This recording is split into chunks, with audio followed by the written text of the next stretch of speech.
retrouve 3000 pièces d'identité vendues, donc ce sont des cartes d'identité, tout à fait, donc qui existent, hein, donc de personnes, qui sont vendues sur le dark web, hein, donc sur le black market. Et donc, ça permet donc aux pirates, enfin aux gens qui achètent ces infos de carte d'identité, d'utiliser bien sûr toutes les codes, donc toutes les infos, donc l'identification nationale, et donc tout ça lié au nom, prénom, date de naissance, etc. Donc les informations de base qui permettent en fait de voler ces identités pour se connecter à certains sites internet et se faire passer pour quelqu'un d'autre. Voilà, donc attention, ne diffusez jamais une photo de votre carte d'identité, même sur Facebook ou quoi que ce soit. C'est super dangereux. Les pirates n'hésitent pas à copier ces images et les vendre sur le dark web. Donc pour 30, ici on dit pour $3000, on a 70 millions d'informations privées de sortissants américains, numéro de sécurité sociale, etc. Voilà, on a plein de passeports, hein, des documents d'extrait d'hôtel de la République dominicaine. Et donc 3000 pièces d'identité, passeports, cartes d'identité, hein, qui sont diffusées. Pour $600, les malveillants proposent des photos des documents. Voilà. Alors, on a aussi une information, et là c'est encore plus effrayant. Joyeux Noël, bien sûr. Un pirate vend 67 millions de Français. En fait, ça veut dire que ce pirate a réussi à voler les adresses électroniques, les mots de passe appartenant à des Français et des Françaises. Donc, il y en a 67 millions. Donc, ce qui est énorme, ce qui est pratiquement la population française, même un peu plus. Il faut savoir que des personnes ont plusieurs emails. On a un email privé et il y a un email professionnel, généralement ou plusieurs.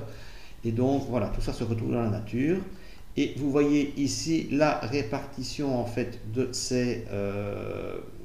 Donc ça c'est ce qu'on voit sur le dark web, hein, donc ça affiche les noms de domaine liés à ces emails. Et on voit que Orange, on a 21% de mails Orange avec le nombre de mails, hein, donc on est à 14 millions, hein, 14 millions de mails Orange, Wanadoo 12 millions, Hotmail 10 millions, Yahoo 80 millions, 8 millions, pardon, 10 millions de Hotmail et 8 millions de Yahoo, et puis etc.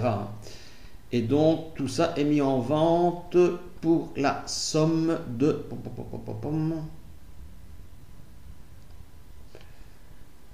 voilà, pour la modique somme de $210, vous achetez cette base de données de 67 millions d'adresses électroniques et mots de passe. Donc ça vous montre en fait que quelqu'un qui veut faire du phishing va utiliser cette base de données pour envoyer des emails de masse et essayer de vous hameçonner pour vous arnaquer. Donc le phénomène de phishing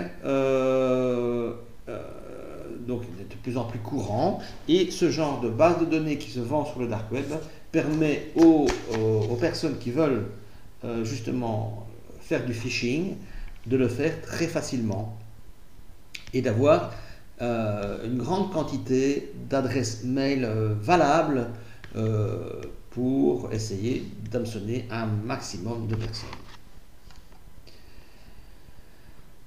Donc apparemment, donc dans cette base de données, on a aussi associé le mot de passe de l'email, enfin un mot de passe en tout cas. Donc attention, si vous avez des doutes sur la fiabilité de votre email, changez votre mot de passe. Et je rappelle à cette occasion que, donc je vais revenir là. Vous avez la possibilité, et ça je le donne aussi régulièrement, un lien qui vous permet de vérifier la santé de votre email sur Internet.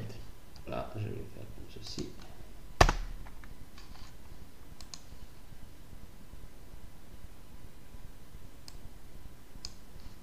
Voilà. Donc, première ligne va vous donner le lien vers le site FIBIN.net qui va vous permettre de vérifier si votre email se retrouve sur le dark web. Donc, voilà. Et le deuxième est un lien donc fourni par Interpol qui a mené récemment une campagne, une opération pour essayer de trouver, enfin de démanteler tout le réseau de mules liés aux arnaques sur Internet. C'est-à-dire que les pirates, pour ne pas se faire attraper, recrutent et utilisent des mules. Donc des mules, ce sont des personnes, comme vous et moi, à qui on propose de servir d'intermédiaire dans un pays pour envoyer de l'argent à l'étranger. Généralement en Russie, en Ukraine, ou dans des pays comme ça qui sont loin au niveau, qui ne sont pas facilement embêtables par notre justice. Et donc, on dit voilà, vous allez recevoir des sommes d'argent sur votre compte et vous en gardez 10% ou 5%, mais vous renvoyez le reste à tel numéro de compte. Et donc, ça a l'air fort intéressant, surtout pour des personnes qui sont en difficulté financière. Et donc, ces gens deviennent ce qu'on appelle des mules qui vont servir d'intermédiaire pour permettre aux pirates de se faire de l'argent. Et donc dans ce cadre, Interpol a mené une opération qui s'appelle MMA7 qui concernait 26 pays européens. Et donc ils ont réussi à identifier 18 000 mules qui étaient utilisés pour transférer de l'argent. Donc là-dedans, ils ont aussi identifié près de 300 recruteurs de mules. Ils ont arrêté 1800 personnes qui servaient de mules ou de recruteurs. Des mules, voilà. Et ils ont identifié 7000 transactions frauduleuses de ce style pour un montant, donc tout ça en collaboration avec des banques, bien sûr, mais ils ont permis d'identifier des transactions pour un montant de près de 70 millions d'euros. Donc on voit que ces pratiques sont très rentables, très rentables pour les pirates. Et tout ça donc sur une période qui s'étale du 15 septembre au 30 novembre. Donc ça veut dire que les 70 millions, c'est sur cette période-là. Ça veut dire que sur un an, on est à des sommes de 200-300 millions d'euros arnaqués par des systèmes comme ça frauduleux sur Internet. Et donc,